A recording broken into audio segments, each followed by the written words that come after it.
ओम वाग्वादिन्यै नमः। सरस्वती नमः। नमस्कार मित्रों, स्वागत है आप सभी का मेरे यूट्यूब चैनल महेश एस्ट्रोलॉजी में। सभी का स्वागत करते हुए प्रसंग पर हम आते हैं कि माता सरस्वती का पूजन कब और क्यों किया जाता है। बस यही प्रसंग को लेकर के आज की चर्चा होगी। और माता सरस्वती का पूजन माघ मास की शुक्ल पक्ष की पंचमी तिथि को बसंत पंचमी के रूप में माता सरस्वती का पूजन किया जाता है, और जो कि फरवरी 5 तारीख को है।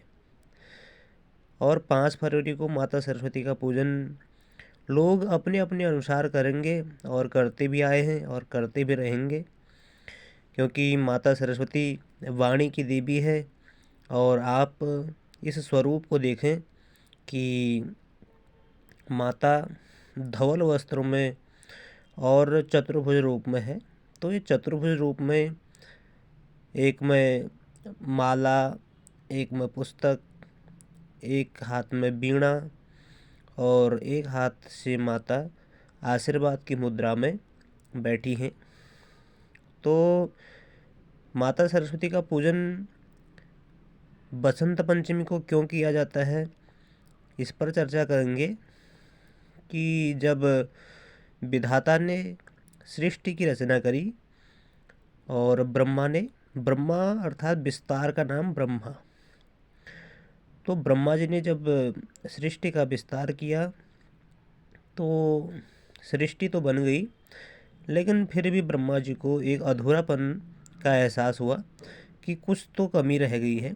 लेकिन वो कमी थी कि शब्द नहीं था, कोई स्वर नहीं था, कोई शब्द नहीं था किसी के पास। सारी सृष्टि मूक सी हो गई। तो ब्रह्मा जी ने भगवान विष्णु से जब यह बात कही कि कुछ तो कमी रह गई है, आखिर इसकी पूर्ति ये परिपूर्ण कैसे हो। तो कहा गया कि ब्रह्मा जी ने कमंडलू से जल निकाला और पृथ्वी पर छोड़ा। तो जो जल निकाला और पृथ्वी पर छोड़ा और कुछ मंत्र का उच्चारण करते हुए, तो उसी कमंडलू के जल से माता जो जल कमंडलू से निकला था उसमें से शब्द हुआ। तो शब्द ब्रह्म का प्राकट्य हुआ। तो जो शब्द हुआ तो उसी में से माता सरस्वती का प्राकट्य हुआ। तो कहा जाता है कि बसंत पंचमी के दिन ही भगवान ब्रह्मा ने माता सरस्वती का आवाहन करते हुए इस सृष्टि में, संपूर्ण सृष्टि में समस्त जीव, चराचर अखिल जगत के जीवों में एक स्वर, एक शब्द भर दिया।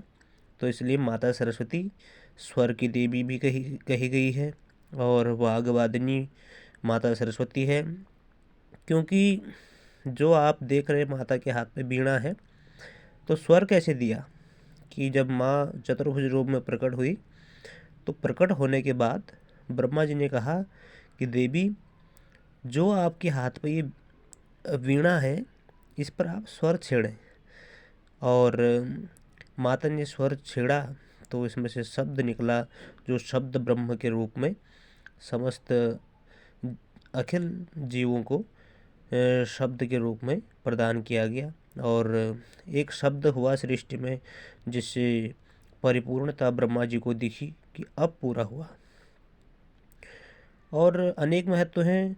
बसंत पंचमी अर्थात बसंत ऋतु का आवाहन भी इस उपलक्ष्य में किया जाता है। और बसंत ऋतु के आवाहन में हर्षोल्लास के साथ माता सरस्वती का पूजन सभी लोग अपने अपने घर में अपने अपने विधान, अपने अपने अनुसार, अपनी अपनी श्रद्धा के अनुसार माता का पूजन करते हैं और करना भी चाहिए। और इस दिन बहुत सारे लोग अपने बच्चों को जैसे अन्नप्राशन, और कई लोग यज्ञोपवीत संस्कार संपन्न करते हैं, और कई लोग अन्नप्राशन कराते हैं, और कई लोग आज से ही विद्या अध्ययन का भी अपने बच्चों को विद्या अध्ययन कराने के लिए गुरुकुल में और या फिर विद्यालय में भेजते हैं कि माता सरस्वती विद्या की देवी, वाणी भी देवी और अनेक चीज़ों की दाता है। और इसलिए बसंत ऋतु का आवाहन करते हुए, क्योंकि पीले वस्त्रों का, पीली चीज़ का बड़ा महत्व माना जाता है।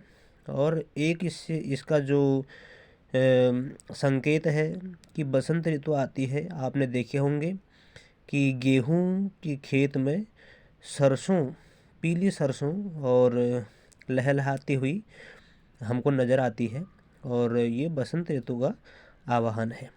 तो अपने अपने तरीके से माता सरस्वती का पूजन सभी लोग अपने अपने घरों में करते हैं।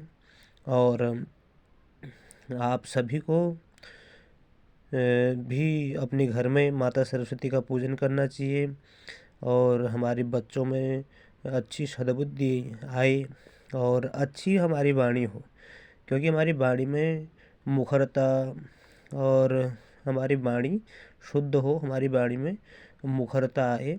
और हम किसी से भी अगर बोलें तो दो शब्द अच्छा बोलें। तो माता सरस्वती से एक बार पूछा गया था कि देवताओं ने पूछा कि माता सरस्वती दिखती नहीं है तो रहती कहाँ है। तो ऐसे ही माता सरस्वती से प्रश्न हुआ कि माँ आप रहती कहाँ हैं। तो कहा गया कि माता ने कहा कि मैं निरंतर जो हरि हरि हरि, राम राम, शिव शिव नामों को स्मरण करता है, मैं निरंतर उसकी जिह्वा पर निरंतर निवास करती हूँ। तो ये माता ने कहा था। तो कहने का अर्थ यह है कि माँ हमारे बच्चों में, हम में सद्बुद्धि दे और बस भगवान की कृपा सबके ऊपर बरसी। और कहा गया कि माता सरस्वती के अनेक तरफ से हमें आशीर्वाद जब मिलता है तो पहले, सबसे पहले वाणी से आदमी व्यवहार, वाणी और व्यवहार आदमी का सबसे पहले है। तो वाणी से आदमी को अपना बनाया जा सकता है और शत्रु भी बनाया जा सकता है, मित्र भी बनाया जा सकता है। तो कहने का तात्पर्य यह है कि माता सरस्वती का आवाहन करें, ध्यान करें और पूजन करें। तो आप भी अपने बच्चों को इस चीज़ के विषय में अवश्य बताएं, क्योंकि बच्चों में सद्बुद्धि आए, बस यही सभी लोग चाहते हैं। और इसलिए कहा गया कि अनेक चीज़ों का इसमें वर्णन है। इसलिए बसंत पंचमी, माघ मास की शुक्ल पक्ष की पंचमी तिथि को बसंत पंचमी का महोत्सव मनाया जाता है। तो इसी दिन माता का प्राकट्य हुआ था। तो अनेक सृष्टि में अनेक शब्द माता ने भर दिए हैं तो उस दिन। और बसंत ऋतु का आवाहन, क्योंकि बसंत ऋतु को चैत और बैसाख में बसंत ऋतु होती है, तो उसके आवाहन का पहले ही हर्षोल्लास के साथ उसका आवाहन किया जाता है उस ऋतु का। और कहा गया है उस मास को मधु मास कहा गया, मधु। और बैसाख के मास को माधव। तो मधु माधव के नाम से दोनों मास जाने जाते हैं, चैत्र और बैसाख। तो सृष्टि में अनेक नई उमंग, तरंग, मकरंद इत्यादि। और आपने देखा होगा कि पेड़ पौधों में नव कोमल पल्लव निकलते हैं और हर चीज़ का, नई सृष्टि का सृजन एक तरफ से देखा गया है। तो हर चीज़ नया नया चारों तरफ हमें नज़र आता है। फसल हमारे तैयार होके बसंत ऋतु के आसपास फसल भी कई तैयार हो जाती हैं। तो अनेक चीज़ें ऐसी हैं कि जो बसंत ऋतु में होती हैं। इसलिए थोड़ा बहुत जितना हो सके हमें आध्यात्म की ओर अवश्य बढ़ना चाहिए और बच्चों की सद्बुद्धि के लिए माता सरस्वती का पूजन अवश्य करें अपने घर में। और आने वाली 5 फरवरी को बसंत पंचमी की आप सभी को बहुत बहुत शुभकामनाएं। और माता सरस्वती की आप सभी पर कृपा बरसती रही। ओम वाग्वादिनी नमः। ओम सरस्वती नमः। जय श्री राम।